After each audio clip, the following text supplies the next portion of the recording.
दोस्तों, नवरात्र के तीसरे दिन दुर्गा माँ के चंद्र घंटा स्वरूप की पूजा आराधना की जाती है। माँ चंद्र घंटा राक्षसों का वध करने के लिए जानी जाती हैं। मान्यता है कि वो अपने भक्तों के तमाम दुखों को दूर करती हैं, इसीलिए उनके हाथों में त्रिशूल है, धनुष है, तलवार है, गदा है। देवी चंद्रघंटा के सिर पर घंटे के आकार का अर्धचंद्र नजर आता है। इसी वजह से माता चंद्रघंटा के नाम से जानी जाती हैं।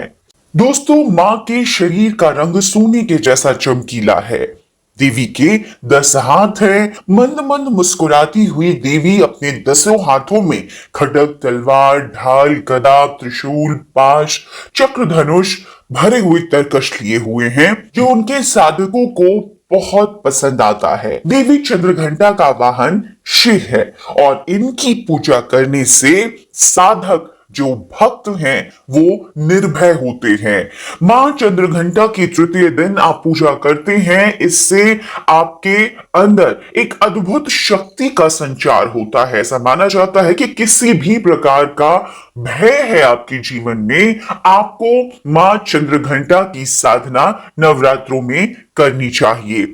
ऐसा करने से कि एक अद्भुत शक्ति का संचार होता है।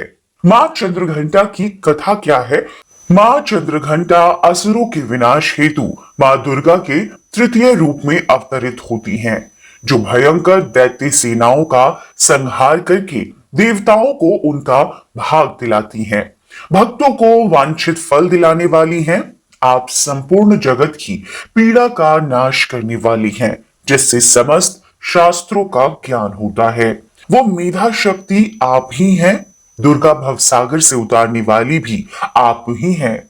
आपका मुख मंद मुस्कान से सुशोभित, निर्मल, पूर्ण चंद्रमा के बिंब का अनुकरण करने वाला और उत्तम सुवर्ण की मनोहर कांति से कमनीय है। तो भी उसे देखकर महिषासुर को क्रोध हुआ और सहसा उसने उन पर प्रहार कर दिया। ये बड़े आश्चर्य की बात है कि जब देवी का वही मुख क्रोध से युक्त होने पर उदय काल के चंद्रमा की भांति लाल और तनी हुई भौं के कारण विकराल हो उठा, तब उसे देखकर महिषासुर के प्राण तुरंत निकल गए। क्रोध से भरे हुए यमराज को देखकर भला कौन जीवित रह सकता है। देवी, आप प्रसन्न हो।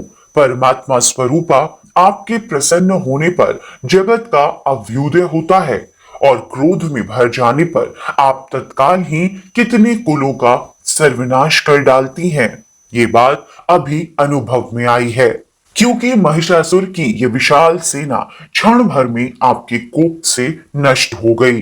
कहते हैं कि देवी चंद्रघंटा ने राक्षस समूहों का संहार करने के लिए जैसे ही धनुष की टंकार को धरा और गगन में गुंजा दिया, वैसे ही मां के वाहन सिंह ने भी दहाड़ना आरंभ कर दिया और माता फिर घंटे के शब्द से उस ध्वनि को और बढ़ा दिया, जिससे धनुष की टंकार, सिंह की दहाड़ और घंटे की ध्वनि से संपूर्ण दिशाएं गूंज उठी।